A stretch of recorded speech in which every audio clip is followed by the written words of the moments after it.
41వ కీర్తన 7వ వచనం నుంచి 13వ వచనం వరకు ధ్యానం తీసుకున్నాం. 41వ కీర్తన 7వ వచనం నుంచి 13వ వచనం వరకు. నన్ను ద్వేషించు వారందరూ కూడి నా మీద గుసగుసలాడుచున్నారు, నశింపజేయవలని వారు నాకు కీడు చేయని ఆలోచించుతున్నారు.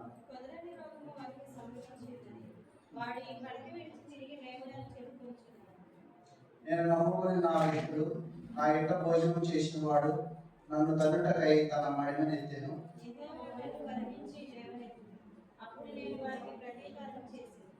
నా శత్రువు నా మీద ఉలసింపగా ఉండట చూడగా నేను నీకు ఇష్టడని తిరిగి నాయను.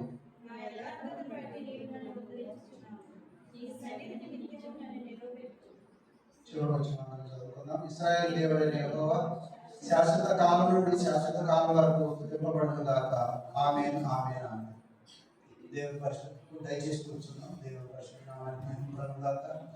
ఇప్పుడు వచ్చిన మీ అందరికీ ప్రభు యేసుక్రీస్తు వారి ఘనమైన నామములో శుభవందనాలు తెలియజేస్తున్నాం. ప్రభు మనకి ఇచ్చినటువంటి ఒక శివ ధ్యానాంశంలో భాగంగా ఆ యొక్క 2 డేస్లో దేవుడి యొక్క సన్నిధిలో మనం కాలం గడిపినట్లు ప్రభు మనకు అనుగ్రహించినటువంటి కృపను బట్టి దేవుని మనం ఎంతగానో మనం స్తుతించవలసిన వారు ఉన్నాం.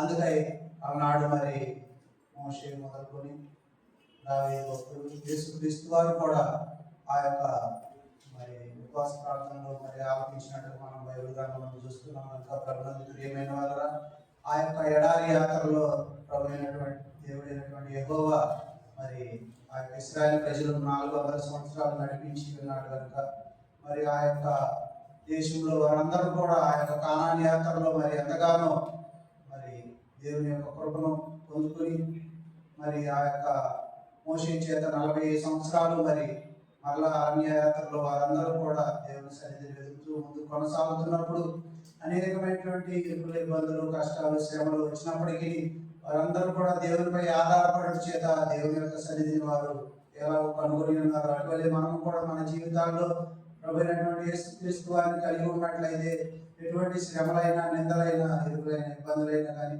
ఆయన సన్నిధిలో మనం ఆనందింపజేసే దేవుడు, ఆయన సన్నిధిలో మనం స్వస్థపరిచే దేవుడు, ఆయన సన్నిధిలో మనల్ని వెలిగింపజేసే దేవుడు మనకున్నాడు కనుక మొదటి వచనం చదువుకుందాం. 41వ కీర్తన.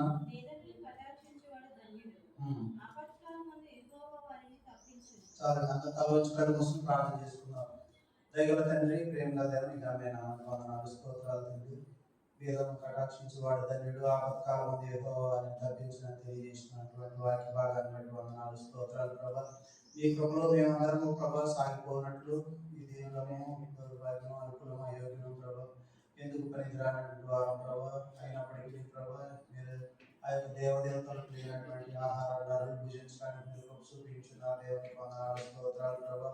అంతేకాదు ప్రభా, నీ వాక్కు మేము ప్రభు పఠించే వారంగాను, తద్వారా నీ నామాన్ని కనపరిచే వారంగాను, నీ యొక్క నామాన్ని ప్రభా మేమందరము ప్రభా ఇతరులకు పంచిపెట్టే వారం ఉన్నట్లు నీ కృపాని సన్నిధి మా అందరికీ తోడుగా ఉంచి మీ పరిశుద్ధమైన నామంలో ప్రభు మేమందరం పాల్గొని మీరు స్తుతించి ఆరాధించి మహిమపరిచే భాగ్యము నాకు మాకు సంఘముకు ఇచ్చినందుకు వందనాలు, స్తోత్రాలు చెల్లించుకుంటూ ఈ యొక్క వాక్యాలలో మా జీవితాలను సరిచేస్తున్నట్లు మీరే ఘనత, మహిమ, ప్రభావం పొందుకున్నాను. యేసుక్రీస్తు ప్రభు అతి శ్రేష్టమైన నామంలో ప్రార్థించి వేడుకొంచున్నాము తండ్రి, ఆమేన్. ప్రభునందు ప్రియమైన వాళ్ళు ఇక్కడ చూసినట్లయితే వేదాలను కటాక్షించేవాడు ధన్యుడు, ఆపత్కాలం యెహోవాని తప్పించను. అనేకమైనటువంటి ఆపత్కాల పరిస్థితుల్లో దేవుడు మనం అందరం కూడా తప్పించి ఆయన యొక్క కరుణ హస్తాల కింద మనం భద్రపరిచి ఆయన సన్నిధిలో కూడుకుని ఉండడానికి ప్రభు మన అందరికి కూడా ఆయన కృప చూపి ఉన్నాడు కనుక అందుని బట్టి ఆయన పరిశుద్ధ నామానికి కృతజ్ఞతలు చెల్లించినట్లు ఆయన సన్నిధిలో కూడుకుని వచ్చిన ద్వారా, ఆయన సన్నిధిలో మనం కలిసి ఉండడం ద్వారా, ఆయన సన్నిధిలో రీతిగా కీర్తించడం ద్వారా, ఆయన సన్నిధిలో వాక్యాన్ని పఠించడం ద్వారా, ఆయన సన్నిధిలో మనం విజ్ఞాపన ప్రార్థనలు ఆలపించడం ద్వారా దేవుని యొక్క కృపను కనుగొంటూ ముందుకు కొనసాగడానికి, తద్వారా మనం అనేక విషయాల్లో మరి ధైర్యంలో ఉన్నట్లు, తద్వారా ఆయన అన్ని విషయాల్లో మనందరం కూడా ఆయన యొక్క కృపలో కొనసాగించినట్లు దేవుని యొక్క మరి హస్తాల కింద మనం ఉండవలసిన వారు నా ప్రభునందు ప్రియమైన వారరా. కాబట్టి 9వ వచనంలో ఒక మాట జ్ఞాపకం చేసుకుందాం. నేను నమ్ముకుని నా విధుడు నా ఇంట భోజనం చేసిన వాడు నన్ను తన్నుటకై తన మహిమను ఎత్తెను ప్రభునందు. ఇక్కడ చూసినట్లయితే ఈ వాక్యాన్ని చూసినప్పుడు మనం లోకానుసారంగా అనవలసిన మాటలు ఉంటాయి కదా. మరి అటువంటి సమయంలో ఇదిగో తిన్న ఇంటి వాసాలు లెక్క పెట్టే వాళ్ళగా ఉంటున్నారు ప్రభునందు ప్రియమైన వాళ్ళరా. ఇక్కడ చూసినట్లయితే నేను నమ్ముకుని నా మిత్రుడు నా ఇంట భోజనం చేసిన వాడు నన్ను తరుటకై తన మడిను ఎత్తెను ప్రభునందు ప్రియమైన వాళ్ళరా. ఈనాడు అనేకులు మరి దేవుని యొక్క సన్నిధిలో మరి ఆయా ప్రజల ప్రయాణాల్లో కానీ వారి యొక్క ఉద్యోగ విషయాల్లో కానీ వారి కుటుంబ విషయాల్లో కానీ అన్ని విషయాల్లో దేవుని అనుసరించినట్లు వారిగా ఉంటూ తద్వారా అభివృద్ధి పొందిన తర్వాత వాటిని విడిచిపెట్టి మరలా లోకానుసారంగా తిరిగేటువంటి ప్రయత్నాలు చేస్తూ ఉంటారు ప్రభునందు ప్రియమైన వారలా. ఇక్కడ నేను నమ్ముకుని నా హితుడు నా ఇంట భోజనం చేసిన వాడు నన్ను తరుటకైతనా మడమనెత్తిన అంటున్నాడు. మరి మనము ఆకలిగా ఉన్నప్పుడు దేవుడు తన యొక్క సన్నిధి మనకు తోడుగా ఉంచి మనల్ని బలపరిచినటువంటి దేవుడు, తన యొక్క వాక్యం ద్వారా మనల్ని ఆకలి తీర్చినటువంటి దేవుడు. ఆ యొక్క వాక్యం కొరకు మనం ఎగిరిపడుతూ ఉండాలి. కానీ ఈ లోక ఆహారం కొరకు ఈ లోక భోగం కొరకు మనం ఎట్టి పరిస్థితుల్లో ప్రయత్నించకూడదు ప్రభునందు ప్రియమైన వాళ్ళరా. నేను నమ్ముకొని నా హితుడు నా ఇంట భోజనం చేసిన వాడు నన్ను తరుటకైతనా మడమనెత్తెను. నా హితుడు అనగా నా స్నేహితుడు, నా బంధువు, నా యొక్క మరి ఉన్నటువంటి నా యొక్క బిడ్డ మరి నాకు మరి ఈ రీతిగా మరి మడమనెత్తినని చెప్పి బైబిల్ గ్రంథం బోధిస్తుంది ప్రభునందు ప్రియమైన వాళ్ళరా. కాబట్టి దేవుని సన్నిధిలో మనం మెలకుగా ఉన్నప్పుడు, ఆయన పరిశుద్ధ సన్నిధిలో మనం కూడుకున్నప్పుడు ఆయన యొక్క కృప కొరకు కనిపెట్టుకునే వారంగా ఉండవలసిన వారు ఉన్నాం. ఏదైనా కీర్తనకారుడు మరి యొక్క అధ్యాయంలో ఈ రీతిగా మాట్లాడుతున్నాడు. 91వ కీర్తన చూద్దాం. 91వ కీర్తన 13వ వచనం. జీవ సింహములను నాగుపాములను త్రొక్కెదవు, కొదమ సింహములను భుజంగములను అనగదొక్కెదవు. అతడు నన్ను ప్రేమించున్నాడు కనుక నేను అతన్ని తప్పించేదను ప్రభునందు. ఈ లోకంలో అనేకమైనటువంటి రోగములతో జనులు ఇబ్బంది పడుతుండగా ఇదిగో మరి 18 సంవత్సరాల నుంచి రక్తస్రావం గల మరి స్త్రీ ఏ రీతిగా అయితే దేవుని యొక్క దయ కోరుకుందో, మరి 12 సంవత్సరాల నుంచి రక్తస్రావం గల స్త్రీ ఏ రీతిగా అయితే ఆయన యొక్క దయను కోరుకుందో ప్రభునందు ప్రియమైన వాళ్ళరా, మనము కూడా ఆయన సన్నిధిలో మరి ఆయన వస్త్రపు చెక్కు ముట్టిన అంతనే మనం స్వస్థపడదామని చెప్పి మనం ఎగిరిపడాలి ప్రభునందు ప్రియమైన వాళ్ళరా. ఆయన యొక్క వాక్యం కొరకు మనం ఎగిరిపడుతూ ఉండాలి. ఆయన సన్నిధి కొరకు మనం ఎగిరిపడుతూ ఉండాలి. ఎక్కడైతే ఇద్దరు ముగ్గురు నా నామమున కూడుకుంటారో వారి మధ్యలో నివాసం చేస్తానన్నటువంటి ప్రభు అట్టి ఆత్మల కాపరి మనకున్నాడు కనుక ఆయన సన్నిధిని ఎదిగే బిడ్డలుగా ఉండవలసిన వారు. అందుకు ఇదిగో నీవు సింహములను నాగుపాములను తొక్కెదవు, కొదమ సింహములను భుజంగములను అనగదొక్కెదవు. అతడు నన్ను ప్రేమించున్నాడు కనుక నేను అతన్ని తప్పించెదను. ఈ లోకంలో ఉన్నటువంటి రోగముల విషయమై మనము జాగ్రత్త కలిగిన వారమై దేవుని సన్నిధిలో వేడుకోవలసిన వారు నా ప్రభునందు ప్రియమైన వారరా. అన్నాడు యేసుక్రీస్తు వారి దగ్గరికి అనేకమైనటువంటి దైవం పట్టినటువంటి వారు, సాతాను చేత బంధించబడిన వారు, అనేకమైన రోగములతో ఇబ్బంది పడుతున్నారు. ఎంతగానో మరి దేవుని కృప కొరకు పాత్రులై ఉన్నారు ప్రభునందు ప్రియమైన వారరా. కానాన స్త్రీ వద్దకు వచ్చి తన కుమార్తె విషయమై ఏ రీతిగా వేడుకున్నదో ప్రభు అయినటువంటి యేసుక్రీస్తు వారు ఆమెను గద్దించినప్పటికీ ఇదిగో మరి ఏ రీతిగా ప్రభు ఆమెకి దీవెనలు ఇచ్చి ఉన్నాడు ప్రభునందు ప్రియమైన వారు మనం చూస్తున్నాం. ఇక్కడ చూసినట్లయితే 15వ వచనం 91వ కీర్తనలో ఒక మాట జ్ఞాపకం చేసుకున్నాం. అతడు నాకు మొరపెట్టగా నేను అతనికి ఉత్తరం ఇచ్చేదను, శ్రమలో నేను అతనికి తోడై ఉండేదను, అతన్ని విడిపించి అతన్ని గొప్ప చేసేదను. హల్లెలూయా. ప్రభునందు ప్రియమైన వారరా, మనం ఆయన మొరపెట్టే వారంగా ఉండాలి. అప్పుడు ఆయన మనకు ఉత్తరం ఇచ్చే సమాధానం జవాబు దయచేసే దేవుడుగా ఉంటున్నాడు. శ్రమలో నేను అతనికి తోడై ఉండేదను, అతన్ని విడిపించి అతనికి గొప్ప చేసేదను. ప్రభునందు ప్రియమైన వారరా, అటువంటి పరిస్థితులు గుండా వెళ్తున్నప్పుడు ఈనాడు లోకము దాని ఆశను గతించదు, కానీ ఈనా మాటలకి వాడు చొప్పున గైకొని వాడు ఎన్నడూ నశించదని చెప్పి బైబిల్ గ్రంథం బోధిస్తుంది కనుక ఆయన ప్రభుకు పాత్రమై ఆయన సన్నిధిని వేడుకోవాలి ప్రభునందు ప్రియమైన వారరా.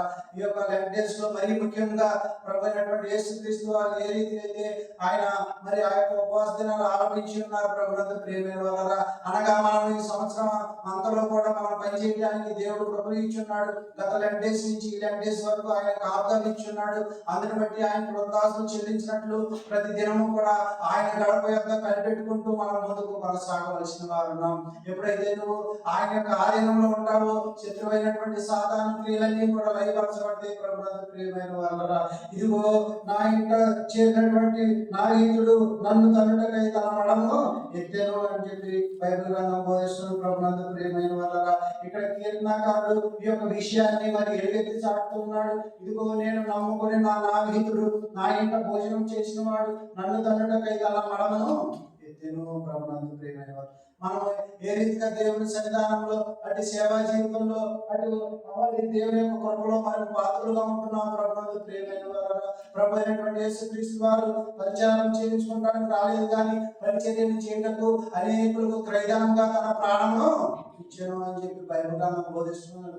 మనము కూడా ఈ లోక యాత్రలో ఎటువంటి నష్టమైన కష్టమైన శ్రమ అయినా ఎదురైన ఇబ్బంది అయినా సరే ప్రభు అయినటువంటి యేసుక్రీస్తు వారు లోకాన్ని జయించి ఉన్నాడు కనుక ఆ శ్రమలు ఎంత మాత్రం కూడా మరి ఆయన సన్నిధిలో మనం పెట్టినప్పుడు అవి భారమైనవి కాదు. ప్రభునందు ప్రియమైన వాళ్ళ, మన భారం అంతా కూడా ఆయన శిలువ మనపై మోసి మనకు విడుదల దయచేసినటువంటి దేవుడు మనకున్నాడు కనుక ప్రభునందు ప్రియమైన వాళ్ళ, మరి ఒక చోట ఈ యొక్క మహిమను గురించి రాయబడి ఉన్నది తెలుసుకుందాం. కాబట్టి మరి దేవుడు ఏ రీతిగా అయితే ప్రవచించాడో ఆ ప్రవచనాన్ని నెరవేర్చడానికి కానీ దేవుడు అనేకులను ఈ లోకంలో వాడుకుని ఉన్నాడు. ప్రభునందు ప్రియమైన వాళ్ళు, ఆది కాండం చూసినట్లయితే అక్కడ ఒక మాట జ్ఞాపకం చేసుకుందాం. ఆది కాండము 3వ అధ్యాయము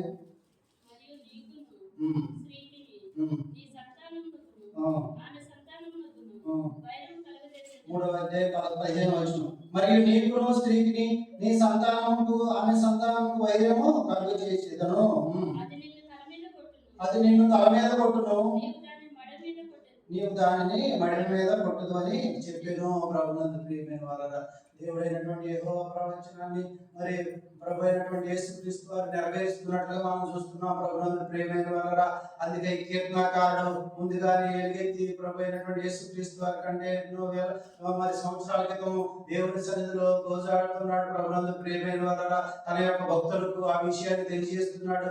జాగ్రత్తగా ఉండడని తెలియజేస్తున్నాడు. ప్రభునందు ప్రియమైన వాళ్ళ, మనం కూడా ఈ లోక యాత్రలో జీవిస్తున్నప్పుడు మన యొక్క పరిపాట్లలోను మన యొక్క పరిసరాల్లోను మన యొక్క కుటుంబంలోను మన యొక్క జీవితంలోను దేవుడు మరి కల్పించినటువంటి అనేకమైనటువంటి మరి ఆయన వాక్య ఉపదేశాలను మనం గ్రహించుకొని ఆయన సన్నిధిలో మనం మెలుగుగలిగి జీవిస్తున్నప్పుడు ఇదిగో దేవుని యొక్క కృప దేవుని యొక్క కాపుదల మనకు మన కుటుంబానికి తోడే ఉంటుంది. ప్రభునందు ప్రియమైన వాళ్ళ, నేను ఈ సమయమందు చాలా ఇబ్బందికరమైన పరిస్థితుల్లో ఉన్నాను అనమాట.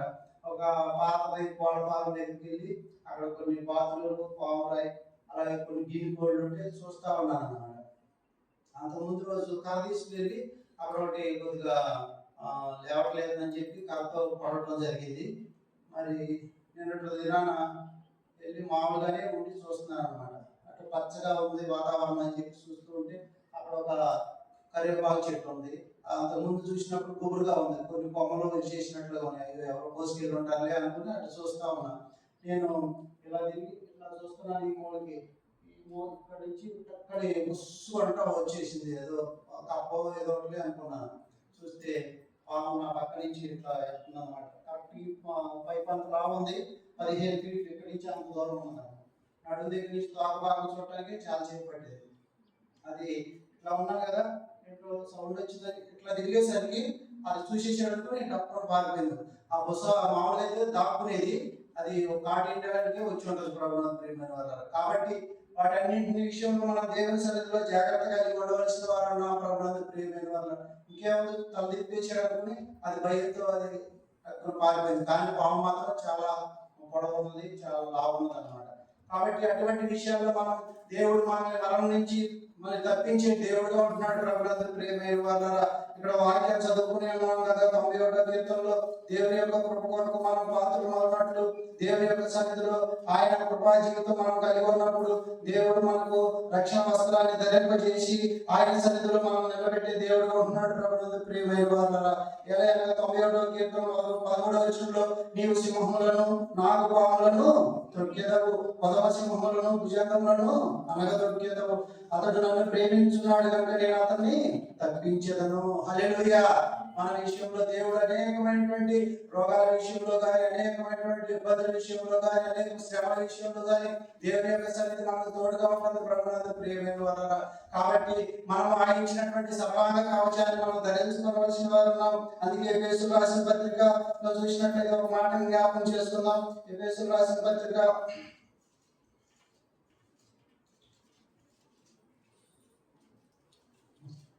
6వ అధ్యాయం 12వ వచనం చదువుకుందాం. ఎలాగనగా మనము పోరాడున్నది శరీరులతో కాదు కానీ ప్రధానులతోనూ అధికారులతోనూ ప్రస్తుత అంధకార సంబంధులకు లోకనాథులతోనూ ఆకాశ మండలమందున్న దురాత్మల సమూహముతోనూ పోరాడుచున్నాము. హల్లెలూయా. కాబట్టి ప్రభునందు ప్రియమైన వారలారా, ఎలాగనగా మనం పోరాడున్నది శరీరులతో కాదు కానీ ప్రధానులతోనూ అధికారులతోనూ ప్రస్తుత అంధకార సంబంధులను లోకనాథులతోనూ ఆకాశ మండలమందున్న దురాత్మల సమూహముతోనూ పోరాడుచున్నాము. ప్రభునందు ప్రియమైన వారలారా, మరి అలనాడు ఒంటరిగా ఉన్నటువంటి అవ దగ్గరికి ఆ యొక్క సాతాను ఏ రీతిగా అయితే ప్రవేశించిందో ప్రభునందు ప్రియమైన వారలారా, ఈనాడు కూడా అనేకులను చెరపడానికి రక్షింపబడిన వారిని సైతము ఈ లోక అంధకారంలో ఉంచడానికి అనేక శత్రు సైన్యములు బయలుదేరుతున్నాయి ప్రభునందు ప్రియమైన వారలారా. అందులో మొదటిది ఈ యొక్క రేషన్ కార్డులు, కులపత్రాలు ప్రభునందు ప్రియమైన వారలారా. కాబట్టి వాటి విషయమే వాటిని ఆధారంగా చేసుకుని ఏదో భూములు ఉన్న వారితోనూ ఇంకా ఆస్తులున్న వారితోనూ వారి లెక్కలు అడిగితే పర్వాలేదు, కానీ ఇప్పుడు ఉన్నటువంటి లోకంలో సామాన్య ప్రజల మీద కూడా వారి యొక్క శత్రు ఒక సైన్యము తిరుగులాడుతున్నది. వారు ఏ కులస్తులు ఏ మతస్థులు చర్చికి వెళ్తారా లేదా మరి అవన్నీ కూడా అధికారులు మరి లెక్కలు తీసుకుని వారికి మరి రేషన్ కూడా కట్ చేయడానికి మరి ఆయా ప్రభుత్వాలు ప్రయత్నాలు చేస్తుంది ప్రభునందు ప్రియమైన వారలారా. కాబట్టి మనుషులు రొట్టె వలన కాదు కానీ దేవుని నుండి వచ్చి ప్రతి మాట వలన మరి ప్రజలు జీవిస్తారని చెప్పి బైబిల్ గ్రంథం బోధిస్తుంది కనుక అలనాడు ప్రభు అయినటువంటి యేసుక్రీస్తు వారిని ఏ రీతిగా మరి సాతాను మరి ఏ రీతిగా ఇబ్బంది పెట్టిందో మనం చూస్తాం ప్రభునందు ప్రియమైన వారలారా. అందుకై లూకా సువార్త చూసినట్లయితే అక్కడ మాట జ్ఞాపకం చేసుకుందాం. లూకా సువార్త 4వ అధ్యాయం 1వ వచనం. యేసు పరిశుద్ధాత్మ పూర్ణుడై యోర్దాను నది నుండి తిరిగి వచ్చి 40 దినములు ఆత్మచేత అరణ్యంలో నడిపింపబడి అపవాది చేత శోధింపబడుచుండెను. ఇక్కడ చూసినట్లయితే ప్రభు అయినటువంటి యేసుక్రీస్తు వారు మనకు మాదిరిగా ఉంటున్నాడు. ఆయన మనకు రక్షకుడై ఉన్నాడు. ప్రభునందు ప్రియమైన వారలారా, మనం పొందవలసినటువంటి శిక్షను ఆయన శిలువలో భరించి మన పాపం నిమిత్తము మన శాపం నిమిత్తము ఆయన కల్వరి గిరిలో మన కొరకు ప్రాణం పెట్టినటువంటి దేవుడు, తండ్రికి మరి అప్పగించుకున్నటువంటి దేవుడు. అలాగే మన యొక్క జీవితంలో మనము కూడా మన జీవితాన్ని ఆయన సన్నిధిలో పెట్టి ఇదిగో మీరు దినములు చెడ్డవి కనుక సమయం పోనీక సద్వినియోగం చేసుకొనొచ్చు, అజ్ఞానంలోనే కాక జ్ఞానంలోనే నడుచుకోండి అని చెప్పి బైబిల్ గ్రంథం బోధిస్తుంది కనుక ప్రభునందు ప్రియమైన వారలారా, అలనాడు అవను మరి శోధించడానికి అపవాది ఏ రీతిగా అయితే పాము రూపంలో సర్పం రూపంలో వచ్చినదో ప్రభునందు ప్రియమైన వారలారా, ఇదిగో నా ఇంట భోజనం చేసిన వాడు నా వీధుడు నన్ను తన్నుటకై తన మడను ఎత్తెను అని చెప్పి బైబిల్ గ్రంథం బోధిస్తుంది కనుక మనము అట్టి కృపను మరి పోగొట్టుకోకుండా దేవుని సన్నిధిలో దేవుని యొక్క కృప కొరకు పాత్రమై ఉండవలసిన వారు నా ప్రభునందు ప్రియమైన వారలారా. కాబట్టి ఇటు దైగల వాక్యములు ఇటు హెచ్చరికలు ఎక్కడ కూడా దొరకవు, కానీ దేవుని సన్నిధికి ఎప్పుడైతే మనం వస్తామో అప్పుడు అవి మన యొక్క హృదయంలో ఫలింపజేసుకుని తద్వారా మనము ఆ యొక్క మాటల ద్వారా ఆ యొక్క వాక్కుల ద్వారా ఆ యొక్క జ్ఞాన వాక్కులను బట్టి మనం జీవించగలుగుతాం ప్రభునందు ప్రియమైన వారలారా. ఇక్కడ ప్రభు అయినటువంటి యేసుక్రీస్తు వారు అంటున్నారు, ఇదిగో ఆ దినములలో ఆయన ఏమీ తినలేదు, అవి తీరిన తర్వాత ఆయన ఆటలు కనుక అపవాది నీవు దేవుని కుమారుడు అయితే రొట్టె అన్నట్లు ఈ రాతితో చెప్పుమని ఆయన చెప్పు. అందుకు యేసు మనుషులు రొట్టె వలన మాత్రమే జీవించడం రాయబడినది వారికి పద్ధతులను ఇచ్చాను ప్రభునందు ప్రియమైన వారలారా. కాబట్టి జనులు ఆహారం చేత కాదు కానీ దేవుడిచ్చిన ప్రతి మాట వలన మరి జీవిస్తారని బైబిల్ గ్రంథం బోధిస్తున్నది కనుక అలనాడు మరి ఆ యొక్క ప్రవచన వాక్యాన్ని ప్రభు అయినటువంటి యేసుక్రీస్తు వారు మరి మనకు పాప నిమిత్తము శాపము నిమిత్తము ఆయన కల్వరిలో వాటన్నింటిని కూడా కొట్టివేసి ఉన్నాడు ప్రభునందు ప్రియమైన వారలారా. కాబట్టి ఎటువంటి శ్రమలోనైనా ఇబ్బందుల్లోనైనా సరే మనం ఉన్నప్పటికీ ఆ యొక్క దేవుని యొక్క కృప కొరకు పాత్రమై ఆయన సన్నిధిని విడుగుగా ఆయన కృపలో జీవించవలసిన వారు ఉన్నాం. ఏదైనా నీవు సింహంలో నాకు సింహములను త్రొక్కెదవు, కొదమ సింహములను భుజంగములను అణగదొక్కెదవు. అతడు నన్ను ప్రేమించున్నాడు కనుక నేను అతన్ని తప్పించాను. అతడు నా నామమును ఎరిగినవాడు కనుక నేను అతన్ని కనపరిచెదను. అతడు నాకు మొరపెట్టగా నేను అతనికి ఉత్తరమిచ్చేదను.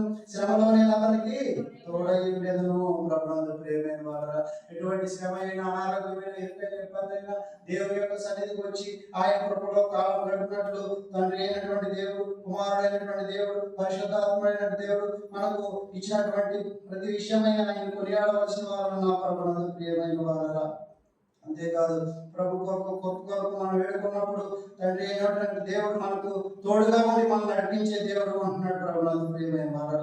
అందుకే భక్తుడైనటువంటి భక్తుడు అంటున్నాడు ఈ రీతిగా, ఏలైనగా సమర్థవంతుడవైన యేసయ్యా సమస్తము నీకు సాధ్యమేనయ్యా. సమర్థవంతుడవైన యేసయ్యా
బైబిల్ గ్రంథంలో ఎక్కడ మన గురించి రాయబడలేదు. కానీ ఆదికాండం 3:15 ద్వారా మరి అవ్వ దగ్గరకు సాతాను వచ్చి మోసం చేసినప్పుడు దేవుడైనటువంటి యెహోవా అక్కడ ప్రవచించి ఉన్నాడు. ప్రభునందు ప్రియమైన వాళ్ళరా, ఆ ప్రవచనం నెరవేర్పు జరుగుతుండగా దేవుని యొక్క సన్నిధిలో మనం అందరం కూడా ఆయన ప్రభు కొరకు పాత్రమై ఆయన సన్నిధిలో మనం ఆయన జీవం గల దేవుడిని దర్శించుటకు నేనే పాటి వాడిని చెప్పి భక్తుడు అంటున్నాడు. అటువంటి మనం కూడా దేవుని దేవుని సన్నిధిలో ఆయన జీవం గల దేవుడు కనుక ప్రభునందు ప్రేమైన వాళ్ళరా ఆయన వద్దకు వచ్చిన వారు ఏ మాత్రం విడిచిపెట్టు.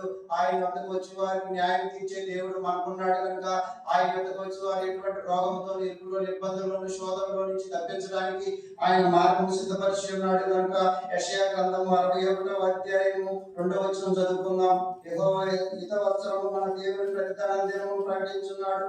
దుఃఖక్రాంతులను అందరినీ ఓదార్చుటకును, సియోనులో దుఃఖించు వారికి ఉల్లాస వస్త్రములు ధరింపజేయుటకును, బూడిదకు ప్రతిగా పూదండను, దుఃఖములకు ప్రతిగా ఆనంద తైలములు, భారభరితమైన ఆత్మకు ప్రతిగా స్తుతి వస్త్రములు వారికి ఇచ్చుటకు ఆయన పంపి ఉన్నాడు. యెహోవా తనను మహిమపరుచుకున్నట్లు నీతి అని మస్తకి వృక్షములనియు, యెహోవా నాటిన చెట్లని వారికి పేరు పెట్టబడును. ప్రభువు అటువంటి పేరు పెట్టుకున్నట్టు మనము దేవుని సన్నిధిలో ఆయన కృపలో ఆయన సన్నిధిలో మనము ఆయన్ని కనుగొని ఆయన కొరకు వేగిరపడుతూ ముందుకు కొనసాగాలి. ప్రభునందు ప్రియమైన వాళ్ళరా అది ఆకలైనా, దప్పికైనా, ఎటువంటి ఉపద్రవమైనా సరే ఆయన సన్నిధిలో జీవించినట్లు దేవుడు మన కృపను ధైర్యం పొందుకునే భాగ్యం దయచేస్తున్నాడు కనుక ప్రభునందు ప్రియమైన వాళ్ళరా అట్టి ప్రవచనాన్ని దేవుడు నెరవేరుస్తుండగా ఆయన కృపలో ఆయన సన్నిధిలో మనం జీవించినట్లు దేవునికి పాత్రముగా దేవుడి సన్నిధిలో ఆయన ఇచ్చినటువంటి రక్షణ వస్త్రాన్ని ధరింపజేసుకుని ఆయన సన్నిధిలో మనం మెలుగుగలిగి జీవించినట్లు మరి నడుచుకున్నట్లు మార్కు సువార్త 14వ అధ్యాయం 10వ వచనం ద్వారా చివరిగా తెలుసుకుందాం. 12 మందిలో ఉన్నప్పుడు ఇస్కరియోతు యూద ప్రధాన యాజకుల చేతికి ఆయన అప్పగింపవాలని వారి యొద్దకు పోగా వారు విని సంతోషించి వారికి దైవవిత్తుమని వాగ్దానం చేసి కనుక వాడు ఆయన అప్పగించడానికి తగిన సమయము కనిపెట్టుకొని చూడెను. ఇక్కడ నెరవేర్చబడుతుంది. ప్రభునందు ప్రియమైన వాళ్ళరా నీ నా జీవితంలో దేవుడితో మీరు ఆకాశ పక్షులు చూడండి, అవి ఎత్తవు, పోయేవు, పొట్లలో కూర్చుకున్నాము, వాటికంటే మీరు శ్రేష్ఠులని మరి దేవుడు మనకు ఆయన మరి ఇచ్చినటువంటి దీవెను మనం పోగొట్టుకుంటున్నామా లేదా గ్రహించుకోవాల్సిన వారు. ఒక పూట వరకు మరి వేసారు తన జ్యేష్ఠత్వాన్ని అమ్మి వేసినట్లు మన బైబిల్ గ్రంథం బోధిస్తుంది కనుక ప్రభునందు ప్రియమైన వాళ్ళరా మనం ఆయన సన్నిధిలో జ్యేష్ఠులుగా ఉంటకు, ఆయన బిడ్డలుగా ఉంటకు, ఆయన కుమారులుగా కుమార్తెలుగా ఉంటకు తండ్రి అయినటువంటి దేవుడు, కుమారుడైనటువంటి దేవుడు, పరిశుద్ధాత్ముడైనటువంటి దేవుడు మనకి ఇచ్చినటువంటి ఆయన యొక్క కృపలో మనం ముందుకు కొనసాగుతుండగా ఎటువంటి ఇబ్బందులైనను, ఎటువంటి తెగులైనను మరి మనకు సమీపించకుండా ఆయన కృపలో మనం కాచినటువంటి దేవుడు. 91వ కీర్తన 10వ వచనంలో నీకు అపాయం ఏమీ రాదు, ఏ తెగులు నీ గుడారము సమీపించదు, నీ మార్గంలో నిన్ను నేను కాపాడుతూ ఆయన నిన్ను గురించి తన దూతలకు ఆజ్ఞాపించును, నీ పాదములకు రాయి తగలకుండా వారిని తమ చేతుల మీద ఎత్తుపట్టుకొందురు. సింహములను నాగపాములను తొక్కెదవు, పదమ సింహములను భుజంగములను నాకు తొక్కెదవు. అతడు నన్ను ప్రేమించున్నాడు కనుక నేను అతన్ని తప్పించేదను, అతడు నామం ఎరిగినవాడు కనుక నేను అతన్ని ఘనపరిచేదను, అతడు నాకు మొరపెట్టగా నేను అతనికి ఉత్తరం ఇచ్చేదను, శ్రమలో నేను అతనికి తోడై ఉండేదను, అతన్ని విడిపించేదా, అతన్ని గొప్ప చేసేదను అని చెప్పి దేవుడు మనకు దీవెన దయచేస్తుండగా ప్రభునందు ప్రియమైన వాళ్ళరా తన తండ్రి అయినటువంటి దేవుడు, కుమారుడైనటువంటి దేవుడు, పరిశుద్ధాత్ముడైనటువంటి దేవుడు మరి మనకి ఇచ్చినటువంటి ఈ వాగ్దానాన్ని బట్టి ఆయన కృపలో మనం సాగిపోతుండగా ఎటువంటి ఇరుకులైన, సిబ్బందులైన, శ్రమలైన, ఉపద్రవమైనా సరే దాని నుంచి తప్పించబడడానికి దేవుడు తగినటువంటి శాసనాన్ని నమ్మకం గల యేసుక్రీస్తు వారిని మనకి ఇచ్చున్నాడు కనుక ప్రభునందు ప్రియమైన వాళ్ళరా ఇక్కడ మరి ఇచ్చినటువంటి ఆ యొక్క దేవుని యొక్క కృపను మనం పొందుకుంటూ దేవునికి పాత్రలుగా ఉంటూ ఆయన సన్నిధిలో వేగిరపడదాం. ప్రభునందు ప్రియమైన వాళ్ళరా ఇదిగో నా ఇంట భోజనం చేసిన వాడు నన్ను నేను నమ్ముకుని నా మిత్రుడు నా ఇంట భోజనం చేసిన వాడు నన్ను తనకై తన మడిలను ఎత్తెను. ఇక్కడ మరి సాతానుతో చెప్పినటువంటి ఆ యొక్క మరి ఈ ప్రవచనాన్ని యేసుక్రీస్తు వారు నెరవేరుస్తున్నట్టుగా మనం చూస్తున్నాం. ప్రభునందు ప్రియమైన వాళ్ళరా అలా చూసినట్లయితే ఆదికాండం 3వ అధ్యాయం 15వ వచనంలో ఇదిగో మరి అక్కడ అవను మోసం చేసినటువంటి సర్పానికి మరి ఏ రీతిగా అయితే దేవుడు అటు ఉపద్రవాన్ని కలిగి చేస్తున్నాడు. ప్రభునందు ప్రియమైన వాళ్ళరా మనము ఈ లోకంలో అటు ఉన్నత పొలను గచ్చపదంలో ఉన్నటువంటి మనల్ని దేవుడు నడిపించి బూడిదకు ప్రతిగా మనకేమి ఇచ్చున్నాడు, పూదండను. ప్రభునందు ప్రియమైన వాళ్ళరా నువ్వు ఇదిగో ఈ లోకంలో అత్యాశ కలిగి జీవించినట్లయితే దేవునికి పాత్రలు కావు కానీ దేవుడి సన్నిధిలో మనకి ఇచ్చినటువంటి ఈ యొక్క దేవుని వాక్యం బట్టి మనం సంతోషంగా ఆనందంగా జీవించినట్లు ఆయన కృపలో మనం ముందు కొనసాగినట్లు మరియు నీకును నీ స్త్రీకి నీ సంతానమునకు ఆమె సంతానమునకు వైద్యం కలుగు చేసేదను, అది నిన్ను తల మీద కొట్టును, దాని మడిమ మీద కొట్టుదు అని చెప్పాను. ఆయన ఆ స్త్రీతో నీ ప్రయాసము నీ గర్భవేదన నేను మిగిలి హెచ్చించేదను, వేదనతో పిల్లలకు అందువు. కాబట్టి ఇక్కడ ఇదిగో నీవు దానిని మడిమ మీద కొట్టుదని చెప్పాను.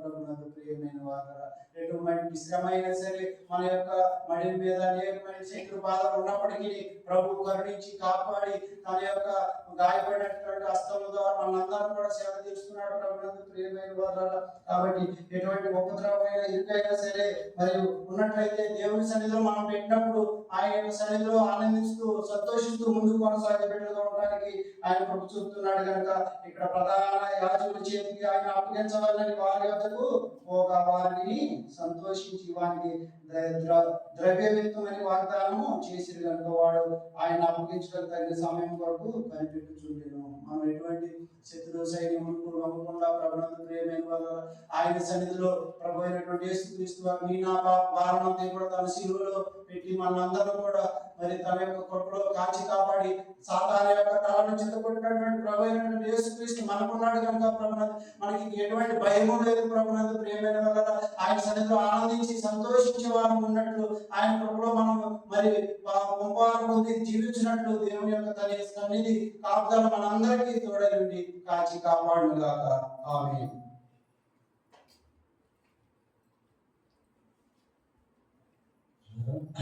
ప్రార్థన చేసుకున్నాం. ప్రార్థన చేసుకుని ఉన్న వాక్యం నుండి ప్రభువుని ఆరాధిద్దాం. పరిశుద్ధుడైన మా దేవా, మీకు వందనాలు స్తోత్రాలు చెల్లిస్తున్నాం. ఈ మొదటి వర్తమానంలో నుండి అనేక విషయాలు మీరు మాకు తెలియపరుస్తూ వచ్చినందుకే మీకు స్తోత్రాలు. మీ శిలువ శ్రమలను జ్ఞాపకం చేసినందుకే మీకు స్తోత్రాలు. మీరు మాకు ఇచ్చిన విడుదలను బట్టి మీకు స్తోత్రాలు. మమ్మల్ని తప్పించేటువంటి దేవుడుగా, మమ్మల్ని విడిపించి ఘనపరిచేటువంటి దేవుడుగా మీరు ఉన్నందుకై మీ స్తోత్రాలు చెల్లిస్తున్నాం. మా ఎదుటిన్న ఈ ఆరాధన సమయాన్ని మాకు దీవెనకరంగా చేయమని మా రక్షకుడైన యేసుక్రీస్తు పరిశుద్ధమైన నామంలో ప్రార్థన చేస్తున్నాము తండ్రి.